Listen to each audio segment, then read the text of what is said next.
Kubu Prabowo sentil Hasto Sekjen PDIP sebut FOMO bagi-bagi telur di rusun Tanah Tinggi.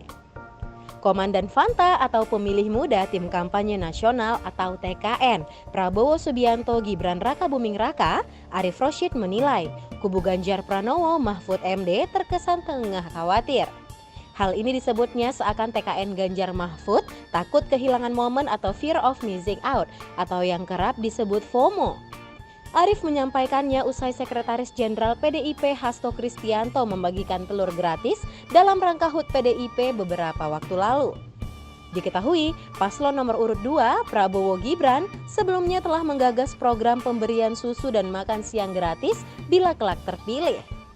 Itu kata anak muda zaman now itu FOMO, ikut-ikut gitu. Jadi bukan omon-omon saja ternyata, ikut-ikut. Ujar Arief saat ditemui di Medchen TKN Prabowo Gibran, Jakarta Selatan, Senin 15 Januari 2024. Sekjen PDIP Hasto Kristianto sempat melakukan aksi bagi-bagi telur pada minggu lalu. Hal ini menyebabkan TKN Prabowo Gibran pun menyentil Hasto lantaran aksi bagi-bagi telur tidak mau disamakan dengan program susu gratis Prabowo Gibran.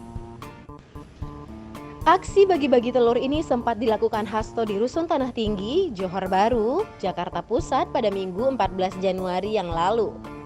Hasto pun saat ini membeberkan alasan memilih telur untuk dibagi-bagikan kepada warga Rusun Tanah Tinggi. Kami memberikan telur karena ini secara empiris menurut para ahli gizi telur kaya protein. Bagus tidak hanya mencegah stunting juga dalam pertumbuhan kecerdasan anak-anak kita, kata Hasto di Rusun Tanah Tinggi. Selain itu, ia mengatakan telur merupakan bahan pangan hewani yang diproduksi di Indonesia, sehingga ia enggan program bagi-bagi telur Ganjar Mahfud disamakan dengan program bagi-bagi susu Prabowo Gibran. Telur ini diproduksi oleh rakyat Indonesia, bukan impor. Kalau Prabowo Gibran susunya impor, bahkan ada dari Australia, bahkan mengandung glukosa yang tidak baik bagi pertumbuhan anak-anak, imbuhnya. Tak hanya itu, ia menjelaskan program bagi-bagi telur itu akan diintegrasikan dalam KTP Sakti, termasuk juga program untuk kebutuhan gizi ibu hamil. Sehingga nantinya seluruh kartu-kartu bantuan yang berada pada masa kepemimpinan Presiden Joko Widodo dapat terintegrasi dalam KTP Sakti.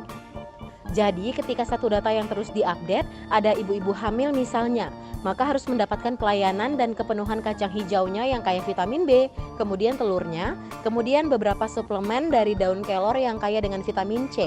Itu semuanya akan diberikan pelayanan secara terintegrasi, maka ada kebijakan satu data tersebut, ujarnya. Sehingga telur satu, anak satu, keluarga kami berikan 3 telur sebagai upaya gotong royong dari PDIP dan seluruh tim pemenangan Ganjar Mahfud, sambungnya. Nah, gimana nih menurut kalian? Jangan lupa tulis tanggapan di kolom komentar ya. See you in the next case.